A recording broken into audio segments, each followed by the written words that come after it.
We're all busy getting ready for the holiday of Sukkot, getting the 4 kinds, the lulav, the esrog, the adasim, the ravis, building the sukkah, the schach.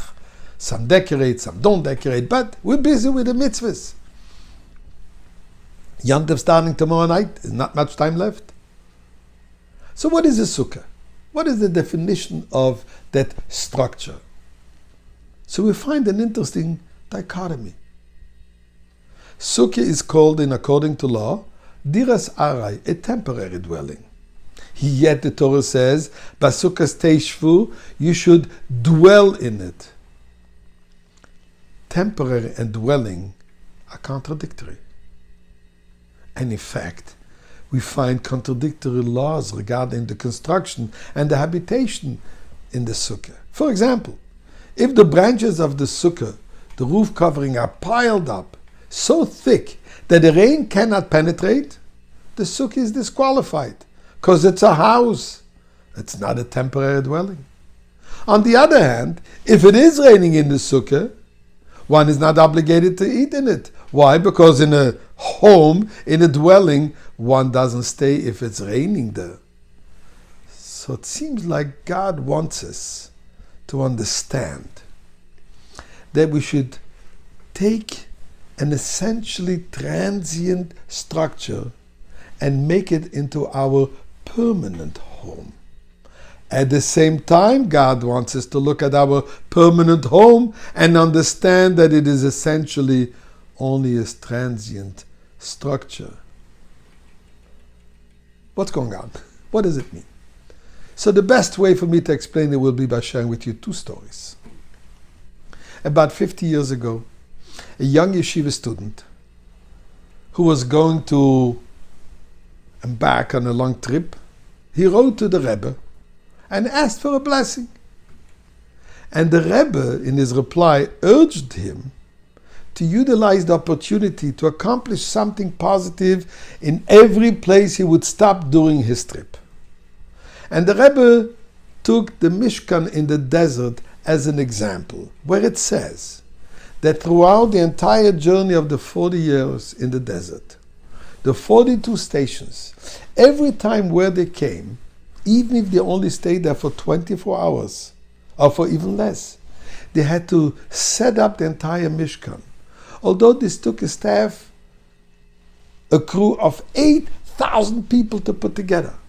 Yet, when you're there, the place you are, you need to have a Mishkan. You have to make this into a permanent, important station in life. Because if God guided you, said the Rebbe, to come to a specific place, you have to create something of permanent value. And this is obviously Torah and mitzvahs. So the transient place has to be seen as a permanent opportunity.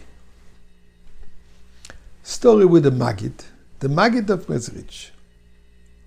A Chassid once came to visit him, and he was shocked to see the poverty in which the Rebbe lived. No furniture. A few pieces of wood served as chairs and tables for the students doing the study during the day, and for the family to rest on during the night.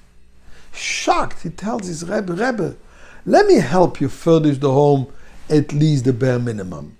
I'm also not wealthy, but I do have the bare minimum that a person needs to live comfortably.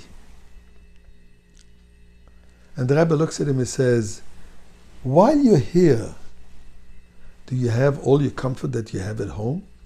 He says, Rebbe, no, I'm just transient. I'm just here temporary. Here I make do with whatever I have.